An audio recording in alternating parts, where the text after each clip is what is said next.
I knew Sunstone was coming up. I knew that we had made it through 10 years, and I wanted to figure out a way to say thank you and to try and give back a little bit. And it's hard to know how to do that. Thank you. Thank you. It's hard exactly to know how to give back, but this is just a small token of my thanks. And so I figured at a minimum we'd maybe get a couple hundred people here, which it looks like we have. And I kind of figured we would at a minimum have some food, and we would invite at least as many as the former podcast guests that we could get, and we have many of them here, which I'm delighted to know. And those of you who have been generous enough to support us financially, that's been a huge thing. It's been a hugely positive thing. Again, this is my wife, Margie. Margie does exist, and she tends to stay a bit more on the private side, but she was kind enough after a tiny bit of cajoling to join us today. She is delightful, so if any of you have a chance to talk to her, you'll enjoy it, I promise. You second that? Thank you. Okay, so I guess I'd like to begin by having a special musical number by two of some of my earlier podcast guests. Many of you may remember Peter and Mary Danzig.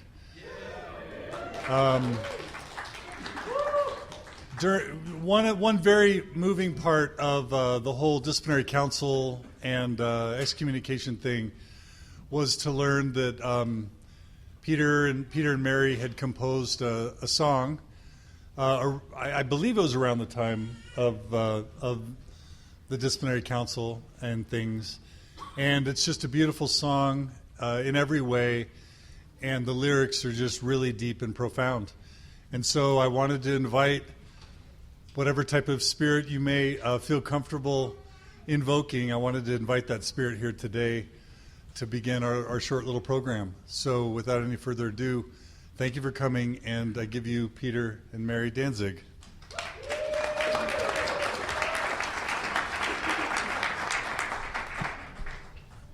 Well, we're just thrilled to be here. We're going to try and do this sacrament meeting style with one microphone.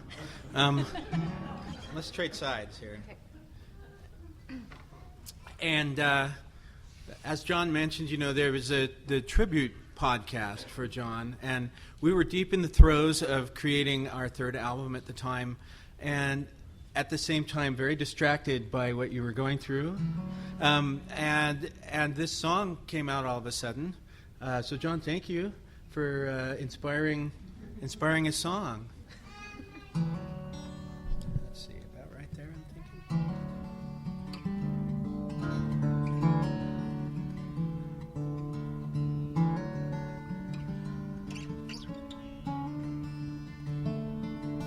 When it goes, it will leave your heart empty, no blood on your cross, no tablets of stone.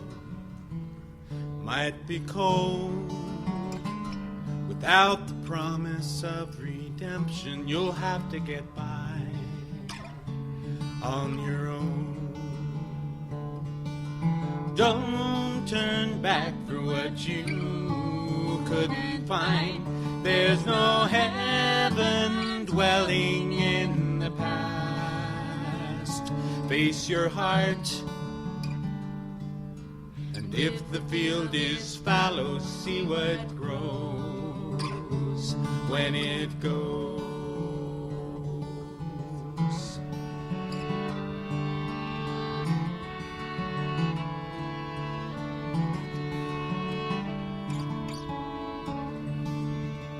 Don't try to trade the seeds of your sorrows, they lie in that field, now harrowed and sown. Tender stem, though slow to root, with time begins to grow.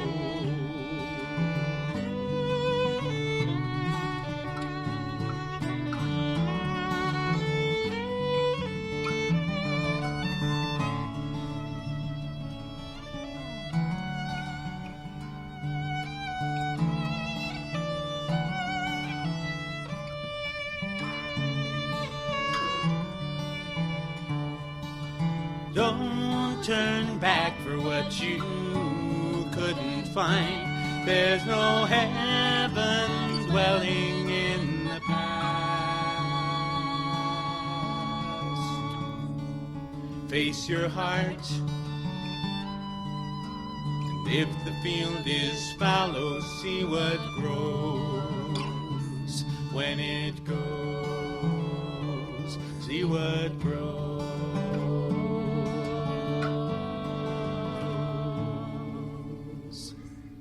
when it goes.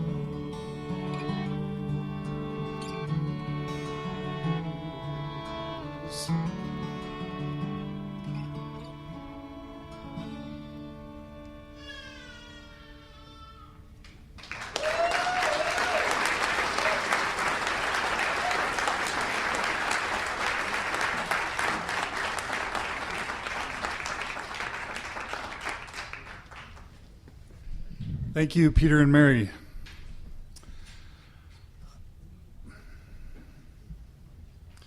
So, again, I want to thank all of you for joining us today on this 10th anniversary of Mormon Stories podcast.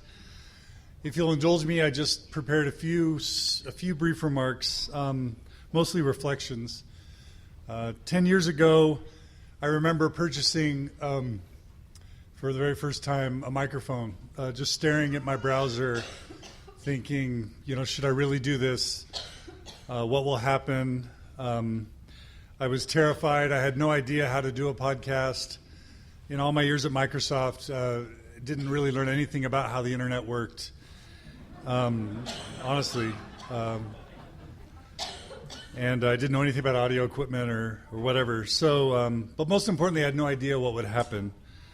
I had hopes and I had visions because I knew that there was a lot of need and suffering out there, but I just wasn't sure. Would it catch like a wildfire? Would it land with a thud? I had no idea. Honestly, my most pressing worries at the time were that I risked excommunication from the church that I loved, or that I would be harmed in some way physically by someone who didn't support what I was doing. I remember when I'd run down the road, I would kind of switch sides in the lane if I saw a car coming because I just, it's crazy, but that's the type of fear I felt for many years. And at nighttime when I would go get a glass of water, I would turn out the lights in case someone could see through the window. Just a lot of fear for many years because it's a crazy kind of thing. But when I was in that moment of trying to decide whether to really buy the microphone, I had already had a taste by that point of how much pain and suffering our church, our culture, perhaps unintentionally, were inflicting upon many of its most vulnerable members. The gays, the feminists, the intellectuals, people who revered science. Just too many people were struggling. So I knew that I had to do something in spite of the fears. So here we are, 10 years later. It's really hard to believe it. And it's been an amazing 10 years. And the degree to which we together, all of us, not just here in the room, but those listening in the audience on the podcast, we have been able together to help transform, at least in a modest way, LDS church policy and Mormon culture. I do think we've had at least a modest impact on that, along with many others. But most importantly, I believe that we have been able to alleviate suffering and promote healing and growth for many Mormons who are on the margins. And as I mentioned in my interview earlier, this has been one of the most important and fulfilling experiences of my life outside of my relationship with Margie and with my children and with my family. So I'm so honored to be able to have been a part of this with you. But as I reflected upon the past 10 years and what we could do today, the deepest impression that came to me was that this really was a massive group effort. Mormon Stories began with podcast guests, people that needed to be willing to be vulnerable, to put themselves in the firing line, so to speak, to tell their stories openly, to face the criticism or the marginalization or the shame that can come with speaking truth openly and publicly. Many of my listeners have experienced positive things from their interviews, but some have also faced very difficult things, and I believe that those were acts of courage. Also, Mormon Stories involved listeners, people who are willing to take lots and lots of time to listen, to comment on the blog, to share the podcast with others. I've never paid for advertising of Mormon Stories ever. It's all spread through word of mouth and through the internet. And then those of you who sent me emails and offered encouragement or even criticism, you all helped either motivate me or helped me want to make the podcast better. I couldn't have done that as well. Over time, one of the beautiful things, there was already kind of a blogger knackle emerging, but it's been beautiful to see how many blogs and podcasts and support groups have emerged since 2005. The internet is just exploding with goodness, with Mormon and post-Mormon goodness. And all of them have been a part, whether it's been other podcasts. Several from Infants on Thrones are here today. Lindsay Hansen Park with her Year of Polygamy podcast is here. Dan Witherspoon is here with Mormon Matters podcast. Natasha Helfer Parker with Mormon Mental Health. A Thoughtful Faith, Sarah's here. Sarah and Micah started A Thoughtful Faith way back in the day. Gina is currently hosting A Thoughtful Faith. All those blogs and podcasts have contributed to this community that we're all now enjoying and benefiting from. And of course, the Facebook and the in-person communities have really been helpful. And Sunstone has been an amazing support. I came to Sunstone before I started the podcast, and that's where I found many of my initial guests to actually interview. We've also had a wonderful host of board members and volunteers and supporters, and that included many people who were willing to financially support the podcast, and that's many of you here. So this was truly a community effort, if there ever was one. And this is why I've invited you here today to kind of celebrate and to thank you for your participation.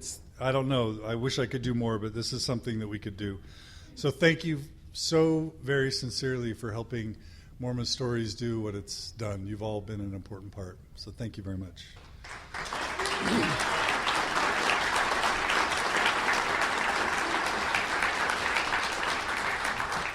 That's my dad and one of my two wonderful mothers here as well. My cousin sitting next to them. Hey, Brett. Thank you, Father, to a terrific son. Thank you for your support.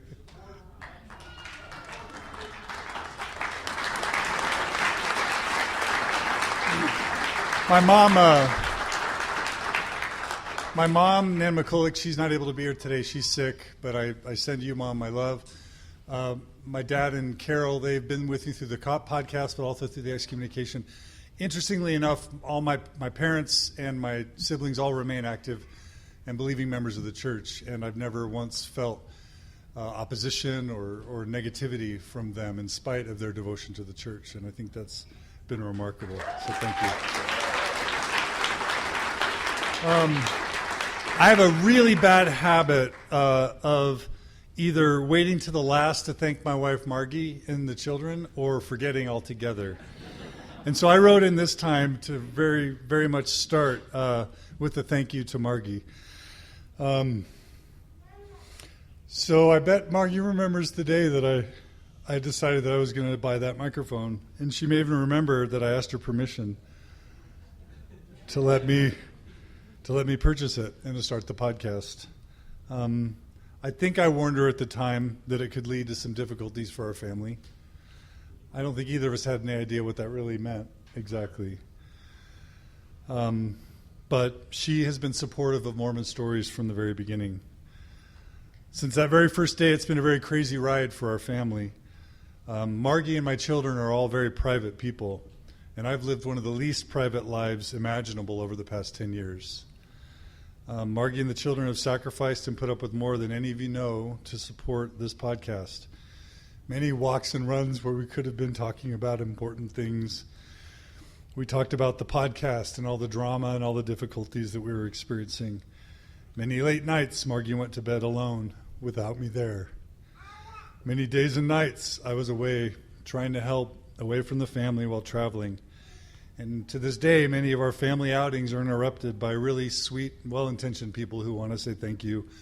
And my kids and wife just want to have a pizza out or a little walk in the park. And they've been incredibly patient and supportive during this time. So I just want to ask you all to please join me in thanking Margie and my 4 children for their support over the past 10 years.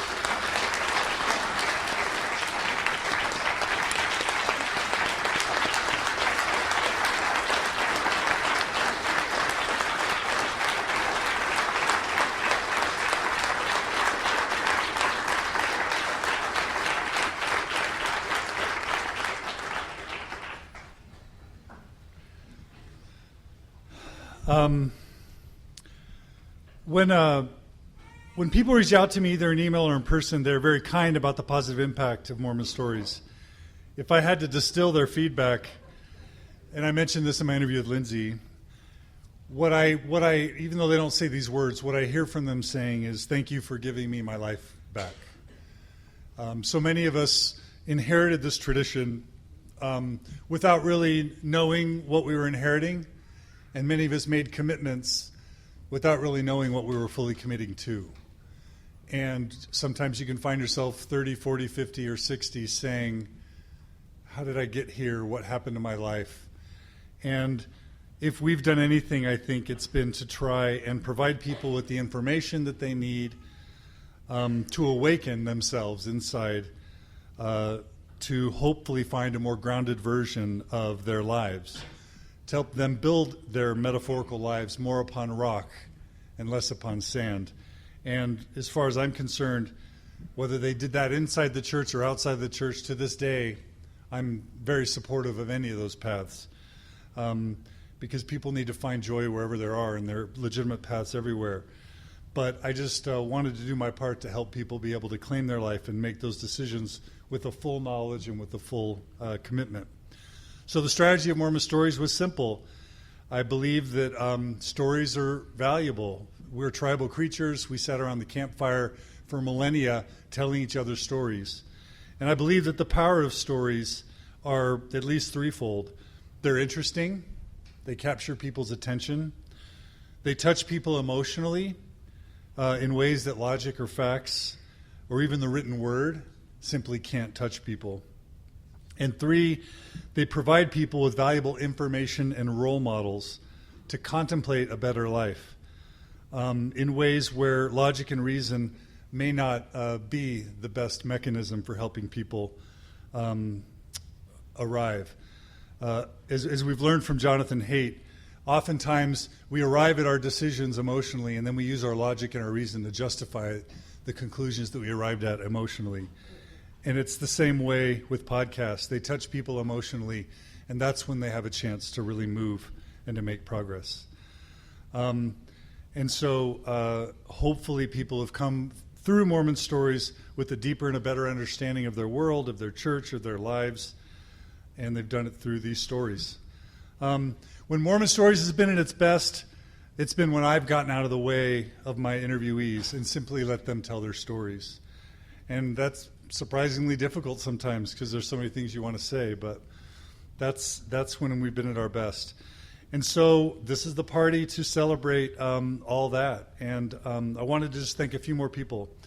So again, I wanted to include as many of the guests on Mormon Stories as I could because they are the backbone of the podcast. So I did my best to personally email as many of these guests as I could. Many of them couldn't make it. But I would just like to ask anyone who has appeared on Mormon Stories as a guest to please stand up and let us give you an applause.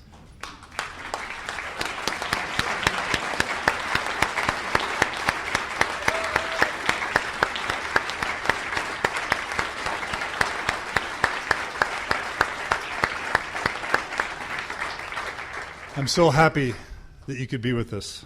Thank you for coming, and thank you for sharing your stories with others. Afterwards, I'd like to take a group photo of all the guests who are here tonight, if you're willing. Just come right up here before anybody comes to to talk with anybody else, let's just do that group photo right off the bat. Is that okay? Yeah. Okay. Okay. So please join us in that. That'll be a fun photo. The second group that I wanted to include were the donors and the past volunteers and board members. Dan Witherspoon's here. Natasha Helfer Parker is here. They were board members during some very important and difficult times, and they were always supportive of me. So I want to thank Dan and Natasha very directly for your support. I couldn't have made it through.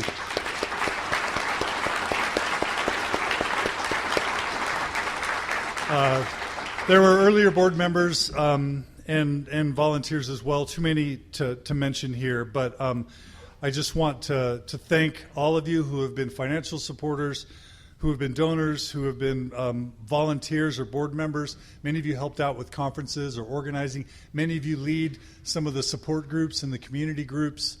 I would just like to ask anyone who's ever served in any of these capacities, including as a donor, to please stand and let us thank you.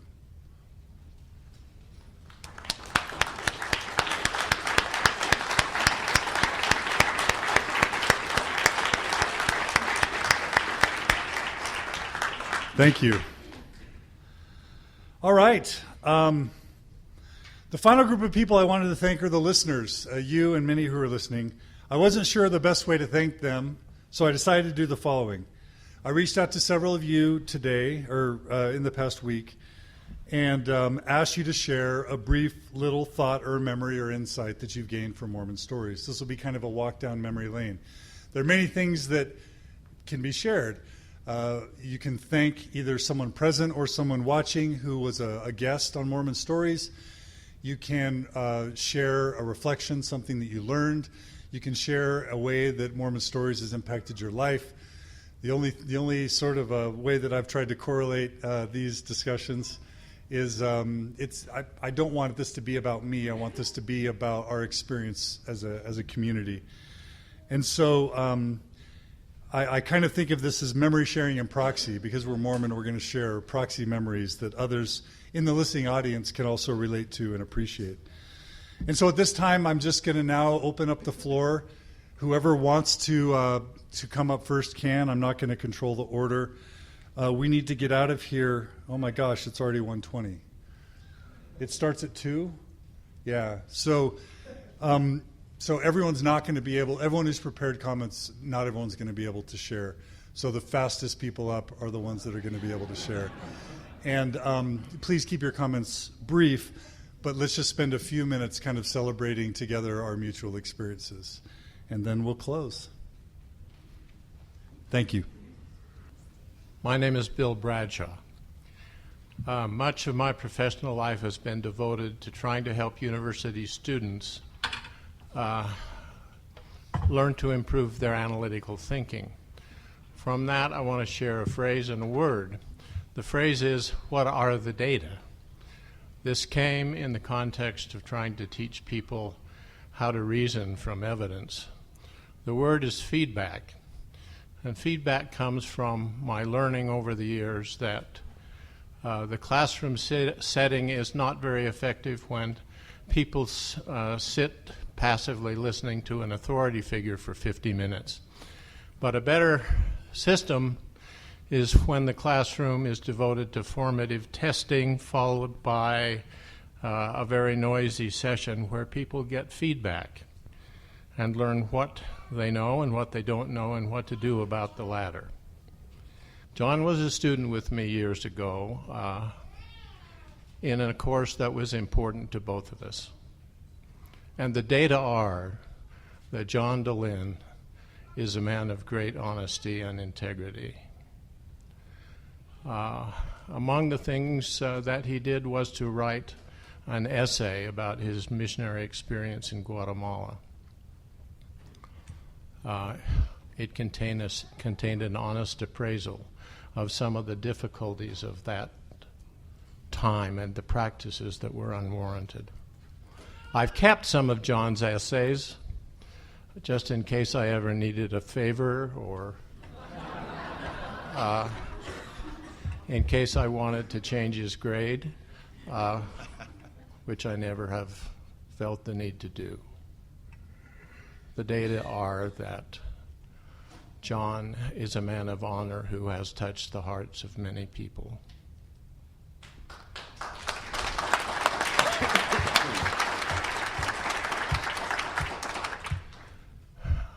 The data are also that John and Margie and I have shared some spiritual moments in tender circumstances, and that John is a man of faith and belief. The data are that Margie is an extraordinary lady, and that she and the Dehlin children have made sacrifices in behalf of this effort, none of which we can probably appreciate. Thank you.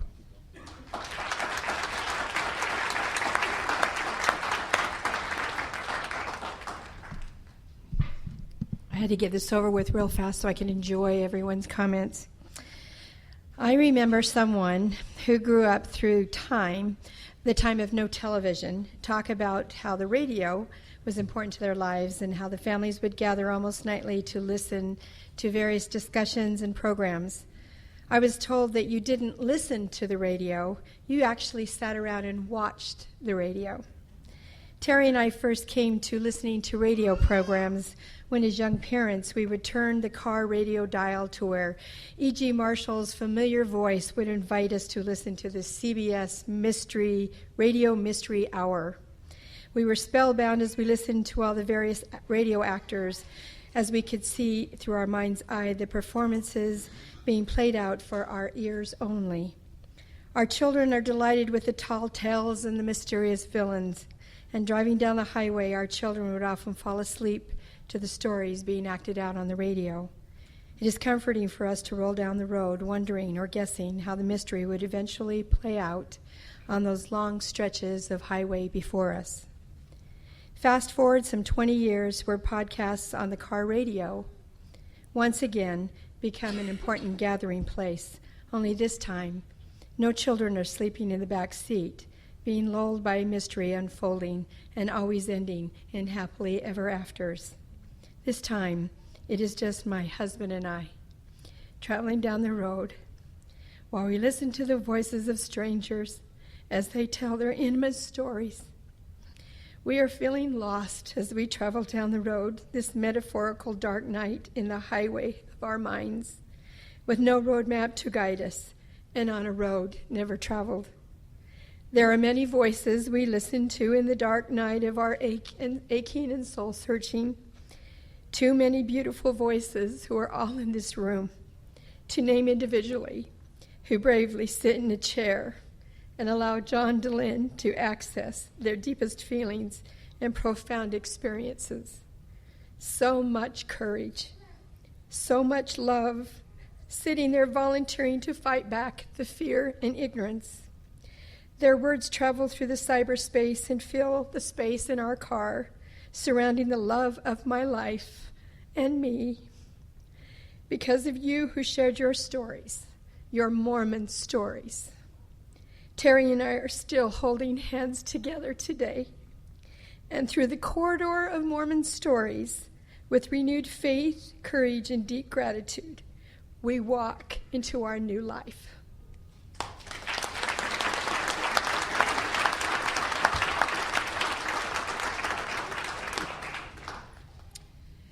It's been 55 years since I was called upon to give a 2.5-minute talk.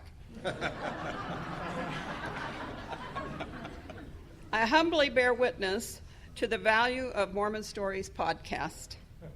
Since my interview in May of 2014, the number of Mormons brave enough to park in front of my bookstore has increased tenfold, while the number of challenges to read the Book of Mormon have fallen in like manner. While I used to be known only as that evil apostate, I have now risen to ex-Mormon.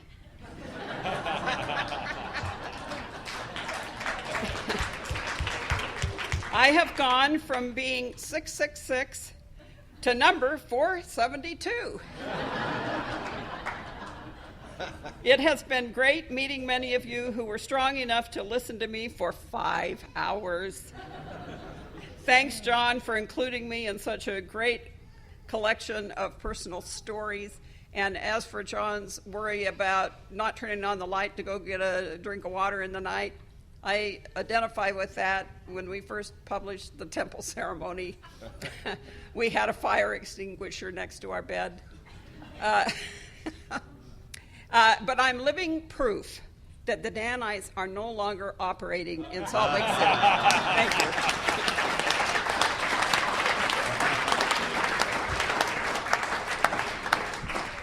Okay, I'll be quick because you guys hear enough from me already and I've got to run.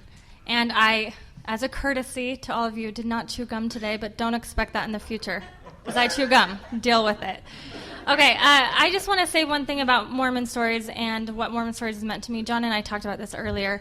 John and I and many of you have had the experience of having to keep your voices quiet, to be told to think positively, and the subtext behind that is don't talk about the negative things, don't think about the negative things. And that type of thinking, the smile, and let's only talk about the positive stuff, let's not talk about the negative, nearly killed me, literally. And so I think that's why John and I and others do what we do, because we can no longer be silent. We know the sickness and toxicity in that. And so I am grateful that I was able to share my Mormon story. But what strikes me is everyone in this room has a Mormon story. You all have a Mormon story, and you don't need a podcast to tell it, trust me. Like, I wouldn't actually recommend that avenue to tell your story.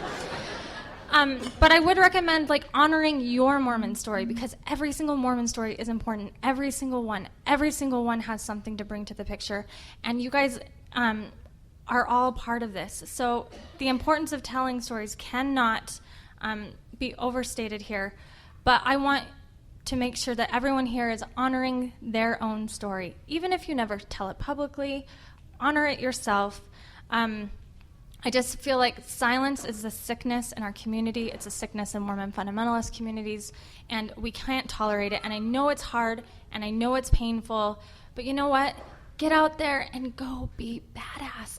I know we're not supposed to swear at Sunstone. Guys, go light the mother effing world on fire. It's waiting for you. Honor your Mormon story. Stop being afraid of who you are. Stop apologizing for where you're at. You are who you are, and you get to own it. Thanks. Good job.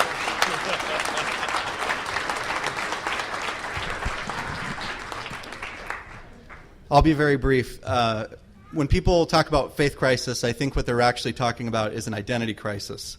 So I want everybody to start saying identity crisis, and I think that's what John meant when he talked about people will email him and say, "You've given me my life back." And for me, this has happened there's 3 examples of this that I wanted to briefly bring up. And Dr. Bradshaw stole my thunder because he was probably one of the most impactful episodes that I ever listened to. Part of my faith crisis was based on having a very meaningful relationship with a professor of mine in law school who I later found out was homosexual, and that's part of what precipitated things for me. So when I listened to that episode, it made a big impact.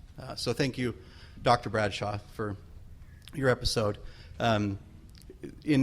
When John had a crazy idea to come to Phoenix and put on a big conference, we thought we might be able to get 50 people there, 100 people there, and then we had 300 people show up, and now a few years later, we've got 800 people in our local community it's just this huge, vibrant, amazing group that we have together, and that wouldn't have happened without that, and it's given people that kind of community, that sense of identity back.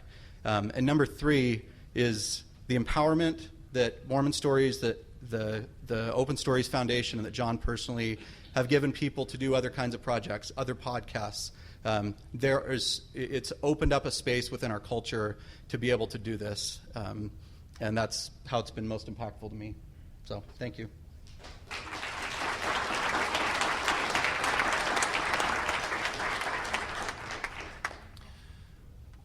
Whatever else there is to say about all this, whatever else, there's this at least. It's quite a thing. This thing that's been done, this thing we've all seen, what we've been through, it's something, undoubtedly. It's quite a thing, no question, to sit in a quiet chapel as someone rises in the middle of a talk and walks to the back and throws open the curtains to let the sunlight stream in. Where before we'd been offered candlelight as daylight, it's quite a thing now that there's daylight in the chapel, illuminating dark corners, illuminating faces. Oh, the faces. Brothers and sisters, your faces. It's been quite a thing, hasn't it, to sit there stunned, eyes adjusting to the daylight, to look up tentatively, to look around, eyes adjusting, and see by light of day, here and there, other anguish, other tears, other resolve, on faces we thought we knew, but could never know, not really, by candlelight. And oh, the warmth of the resulting embraces by light of day. And it's quite a thing to say now, quietly and with a modest, reverent resolve, and with a little sorrow, respectfully, friends, beloved, there was as much shadow as light here before by candlelight. And this isn't the chapel I thought it was. And I need to go now, I think, for a while. And it's quite a thing to dare now to believe for a bold moment that one possible way to honor those pioneer ancestors who pressed west by candlelight is to release the echo of their grip on those handcarts, their grip by candlelight, and set them down in daylight and rest, and head instead south or north or back east, just maybe anywhere but west for now. It's quite a thing to set out, so echoes of prayer still on our lips, and with a self-aware smile then, heads cocked, to pause and listen, loving ourselves, to hear the words of one another's mouths.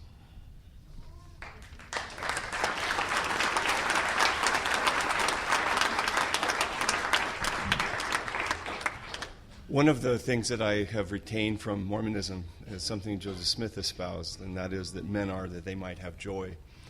26 years ago, I discovered a joy that I didn't know existed, and that was that it wasn't my fault, that I wasn't at fault, and that I didn't fit in, and that it was possibly the church. But there was a joy that was missing for me. I got the joy of my heart, and it was wonderful, but the joy of community I miss sorely. I live in Orem, and it wasn't until I went 20 years kind of living in Utah Valley without really knowing other people who were like-minded. And I have to actually pay tribute to John Larson and Zilpha.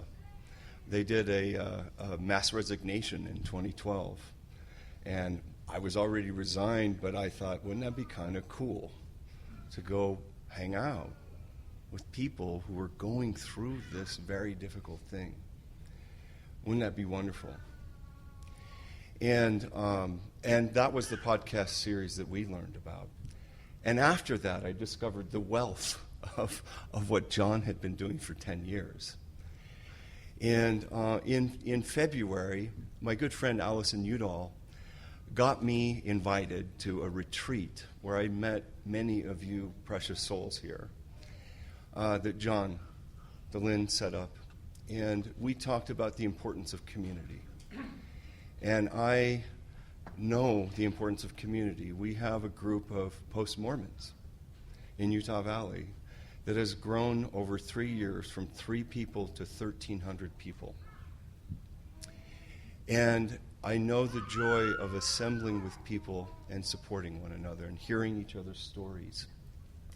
And I wanted to thank you, John, for kind of kicking off that idea in the retreat. Allison had the idea, and Allison, if you know her, when she has an idea, she runs with it. And I happen to be her partner running behind her. And we've created a website called mormonspectrum.org. And on that website is a map of in-person communities. And I want you to all go take a look at that. And if you're in need of community and you can't find one on the map, contact us. We will help you establish a community on the map so other people can find you and find the joy of connecting to other people. Thank you.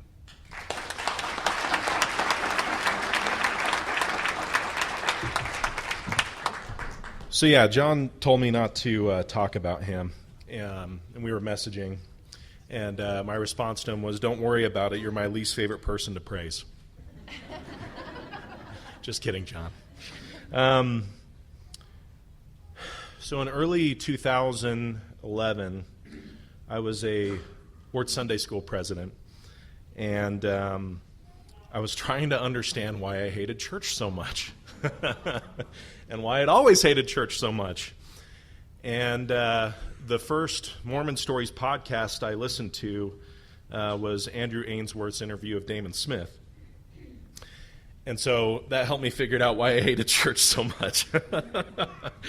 And, you know, it started a really crazy journey. And, you know, it's funny, I just remembered. My wardie who introduced me to the online Mormon community, I remember him saying, you know, 5 years from now, I might not even be a member of the church. And I was like, what? That's insane. And what's funny is he still goes to church and I don't. But, you know, I think I have a unique perspective of Mormon Stories because I've had a lot of different relationships, different kinds of relationships with John and with the podcast and with the organization. And I've been very fortunate to learn a lot from those experiences, and I've gotten a lot of benefit, not just from the podcast and from all the amazing guests that have been on the podcast, but most importantly, I think the thing I got the most from my interaction with Mormon Stories is that I found my people.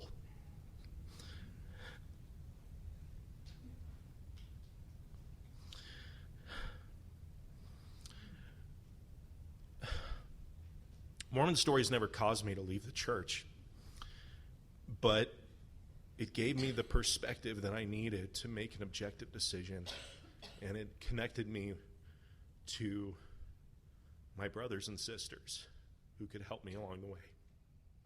And for that, I will always be in your debt, John.